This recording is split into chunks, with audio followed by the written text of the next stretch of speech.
Doctor Mohammad ইউনূসের নেতৃত্বাধীন অন্তর্বর্তীকালীন সরকারের উপদেষ্টা হিসেবে আজ শপথ নিয়েছেন মুক্তিযোদ্ধা ফারুকী আজম বীর প্রতীক। এই নিয়ে ৩ ধাপে প্রধান উপদেষ্টা সহ মোট ১৭ উপদেষ্টার শপথ গ্রহণ সম্পন্ন হলো। দুপুরে বঙ্গভবনে রাষ্ট্রপতি মোহাম্মদ শাহাবুদ্দিন মুক্তিযোদ্ধা ফারুকী আজমকে শপথ বাক্য পাঠ করান। এর আগে রাষ্ট্রপ্রধান গত বৃহস্পতিবার প্রধান উপদেষ্টা সহ ১৪ জনকে শপথ বাক্য পাঠ করান।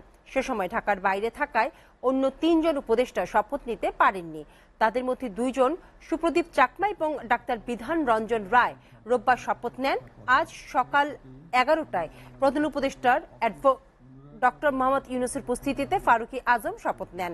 পরে তিনি উপদেষ্টার শপথ এবং গোপনীয়তা রক্ষার সনদে সই করেন। এ সময় কয়েকজন উপদেষ্টা, প্রধান উপদেষ্টার বিশেষ সহকারী, ৩ বাহিনী প্রধানগণ এবং সামরিক ও বেসামরিক ঊর্ধ্বতন কর্মকর্তারা উপস্থিত ছিলেন।